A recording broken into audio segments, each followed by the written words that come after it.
All right, ladies and gentlemen, welcome back. I think it's safe to say that most of you would agree that in one way or another, and certainly in many ways, liberty in this country is under assault. And that's really the focus of a brand new book, a great book, New York Times bestselling author Charles Murray, senior fellow also at the Manhattan Institute, joins us to talk about By the People, Rebuilding Liberty Without Permission. Pleasure to meet you, sir. Pleasure to meet you, Steve. Thanks for coming up. All right, we are under assault. And I think we've been under assault, certainly from my prejudicial political point of view, in the last 6 years or 7 years, more so than ever before. I'm not sure more so than ever before. I think it's a steadily rising curve where you've had regulations that have been pouring out of Washington at thousands of pages per year for 3 or 4 or 5 decades at this point. Whose ever fault it is, we are now in a situation where you have to ask permission to do just about anything. Right. Well, maybe the regulations and the restrictions and the proposals are bolder and more in your face with regard to religious freedom and others that heretofore we hadn't really seen. I agree with that. There are new domains, and especially the practice of one's religious faith, which it seems as if the idea that people should be allowed to live their lives as they see fit, if they let everybody else do the same, it's just about forgotten. No, the government knows best, and that's never been more evident than in the health care bill, where I'm forced, and you're forced to have gynecological coverage when we're never going to use gynecological because the government knows what's best for all of us, and they're going to tell you what you have to have, and that you have to have it, and if you don't like it, you'll be penalized. And they are also telling physicians all sorts of things about how they should treat patients, whereas frankly, I'd like my physician to make those decisions. Absolutely. All right, so let's talk about some of the solutions that you talk about in the book. How do we as individuals and or collectively, how do we attack this and fight back? Right now, we are in a position when the government comes after us as individuals, ordinary citizens, we're in trouble. We got the Wizard of Oz yelling at us, and we have to crumble. We cannot fight the government individually, and so we never actually push back against the regulators. We give up.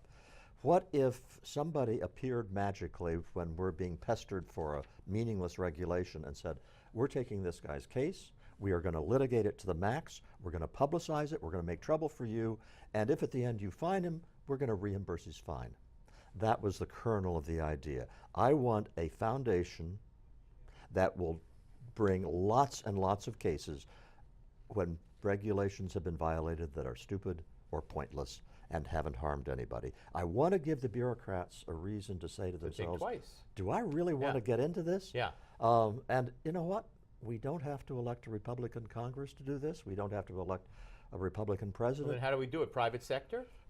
We can have a great big foundation with several $100 million that can give the government fits, that can soak up the government's enforcement capabilities so much that we make a large portion of the code of regulations unenforceable. Yeah, all right, now, so let me just for argument's sake here, describe how Salon, a woman named Heather Digby Parton at Salon is interpreting what you're proposing. The headline is "The GOP's Scientology Strategy: How Charles Murray's Perverse Anti-Government Agenda Has Won Over the American Right." And they say that your solution to big government is sue it to death. Well, sue it to death is not exactly right because we're not suing the government. We're fighting back against the government coming after us. But the spirit of it is just about right. A friend of mine said, Charles, what you really want to do is pour sugar into the government's gas tank. There is an element of truth to that. But Steve, let me emphasize something. But Scientology strategy? You know, the Scientology, they did push back against the government very expensively, and it worked. So are you telling me but that Charles Murray's sitting here and saying, hey, I give my stamp of approval to Heather Digby Parton's description in Salon? I want to emphasize, I'd never heard of the Scientology strategy until after this came out. But you kind of like it. Yeah. You see, you never know. All right, so where do we start? We got a minute. Where do we start? Are you going to start this foundation? No, I write books. I don't start. But there has been an incredible amount of support that's already come out in the few days the book's been out. I think this is an idea whose time has come that you have people that are vote for Democrats as well as Republicans Yeah. who are sick of having Yep. their lives micromanaged by Yep. the government. No, because we do have, law foundations that take the case of religious freedom from where Yeah. individuals are involved. So expanding that is certainly an interesting idea. Just a quick way of summarizing it Yeah. is, if we can get the bureaucrats to adopt a no harm, no foul policy, Yeah. where they don't go after us unless we've really done something that's harmed something. By the way, If we can get to that, yeah.